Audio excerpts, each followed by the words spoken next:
अस्सलाम वालेकुम viewers, welcome to engineers academy. Viewers, ये आरसीसी स्ट्रक्चर सीरीज़ का लेक्चर नंबर 3 है। इसमें हम डिज़ाइन ऑफ आरसीसी बीम सीखेंगे। ठीक है, तो इसके ये 6 जो हैं वो स्टेप हैं। इन स्टेप को फॉलो करते हुए हम इसकी बीम की डिज़ाइन करते हैं। तो स्टेप नंबर 1 है, वो है कैलकुलेशन ऑफ लोड, यानी कि हम जो लोड हम हमारे बीम पे लग रहे होते हैं उस बीम पे, उसकी हम कैलकुलेशन करते हैं। उसका फार्मूला ये है, load is equal to dead load से 1.2 हम फैक्टर्स ऑफ सेफ्टी जो है वो मल्टीप्लाई करते हैं और 1.6 लाइव लोड से। उसके बाद स्टेप नंबर 2 है, वो है कैलकुलेशन ऑफ मूवमेंट। हम इस स्टेप नंबर 2 में मूवमेंट कैलकुलेट करते हैं, यानी कि ये जो लोड हमें गिवन था, अगर वो हमें यूडीएल फॉर्म में मिल जाएगा तो हम मूवमेंट जो है वो यूडीएल लोडिंग में जो मूवमेंट होता है उसका फार्मूला है WL²/8, तो डायरेक्टली हम उसका मूवमेंट भी फाइंड कर लेंगे। स्टेप नंबर 3 में हम जो है स्टील इन्फोर्समेंट रेशो फाइंड करते हैं, यानी कि मिनिमम फाइंड करेंगे, फिर मैक्सिमम फाइंड करेंगे, और फिर हमें जो यूज़ करनी है स्टील रेशो वो कैसे फाइंड करते हैं। मिनिमम मैक्सिमम की जो है वो एवरेज लेके हम स्टील रेशो जो यूज़ है वो जो है वो फाइंड कर लेते हैं। और स्टेप नंबर 4 में जो है वो हम डिटर्मिनेशन ऑफ साइज़, यानी कि अगर हमें साइज़ गिवन ना हो तो इस फार्मूला से हम साइज़ भी जो है वो फाइंड कर सकते हैं उस क्रॉस सेक्शन की। कैसे, ये जो मोमेंट है वो हमें तो यहाँ से मिल गया ऊपर से, फिर हम जो आर यू है वो इस फार्मूला से फाइंड करेंगे। और जब ये आर यू फाइंड हो गया तो ये आर यू यहाँ पे एम एन से जाके करेगा डिवाइड, और ये बी और डी नॉर्मली जो है वो हम डी को जो है वो 1.75 बी रखते हैं, या हमें कंडीशन बी प्रॉब्लम में वो दे सकता है। तो इससे हम बी डी जो है जो साइज़ है उसकी डायमेंशन से हैं क्रॉस सेक्शन की, उस बीम के क्रॉस सेक्शन की, वो हम इस फार्मूला से फाइंड कर सकते हैं। तो स्टेप नंबर 5 में अब हम क्या है कि हम स्टील एरिया जो है वो फाइंड करेंगे, और लास्ट में जो है फिर हम उसकी चेक करेंगे कि आइदर ये एडुकेट है या ये बीम एडुकेट नहीं है। वो कैसे फाइंड करेंगे, इस रिलेशन से, यानी कि जो एम एन हमने पहले फाइंड किया, सॉरी ये एम यू होगा, ये एम यू जो हमने पहले फाइंड किया वो जो है वो लेस देन या इक्वल होना चाहिए इस फैक्टर नॉमिनल मूवमेंट से, ये एम एन होगा। ठीक है, ये गलती से मैंने इसको एम एन और इसको एम यू कर दिया, तो ये एम एन होगा, ये एम यू होगा। तो ये फैक्टर, जब ये फैक्टर हम कैसे फाइंड करते हैं, तो ये मैं आपको बुक से भी दिखा देता हूँ।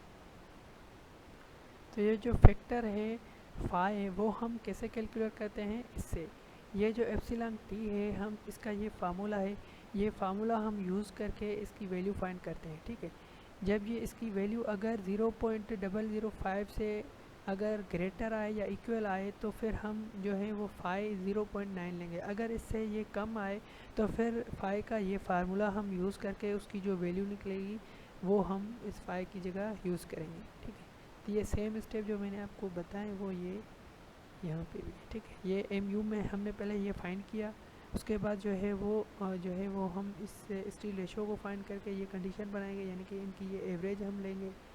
फिर जो है वो एरिया ऑफ ये डेप्थ ऑफ कंप्रेशन ब्लॉक हम फाइंड करेंगे, और फिर फाई जो है ईटी की हेल्प से हम फाई जो है वो चेक करेंगे कि ये यहाँ पे क्या आएगी। फिर हम फाई एम एन जो नॉमिनल मूवमेंट है, फैक्टर नॉमिनल मूवमेंट है, वो इस फार्मूला से हम फाइंड करेंगे। तो फाइंड करने के बाद फिर अगर ये फाई एम एन जो है वो ग्रेटर या इक्वल एम यू आ रहा है तो हमारा सेक्शन जो है वो एडुकेट है। अगर नहीं आ रहा तो फिर हम इसकी जो है वो डायमेंशन या स्टील रेशो चेंज करके इसको इस फॉर्म में लाएंगे, तो भी वो हमारा पास एडुकेट आएगा। तो यहाँ पे हम अब एक एग्जांपल करेंगे।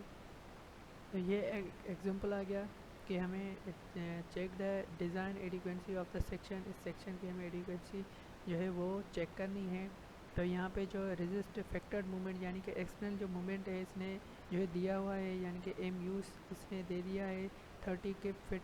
ठीक है, उसके बाद उसने एफ सी डेज जो है वो 3 के एस आई दिया है, और एफ आई जो है 40 के एस आई दिया है।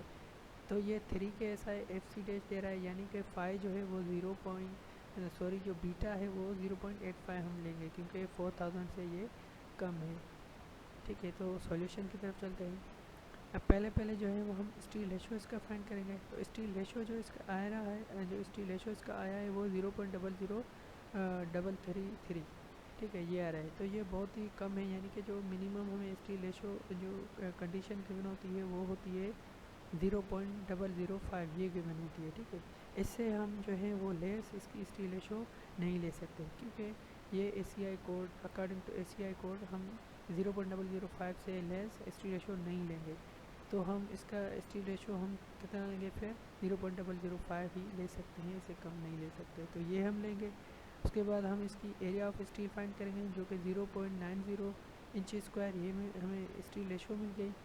उसके बाद जो है हम टेबल से देखेंगे कि हम कितने बार और कितनी डाया के हम यूज़ कर सकते हैं। तो इस एरिया की जो है वो 5 नंबर बार जो है 3 बार 5 नंबर डाया के हम यूज़ करेंगे इस एरिया के मुताबिक, और फिर उसकी एरिया जो है वो ये आएगी, थोड़ा डिफरेंस आ रहा है। ठीक है, तो अब हम चेक करेंगे कि ये जो है मूवमेंट इसमें जो है वो एडिक्वेट है या नहीं है।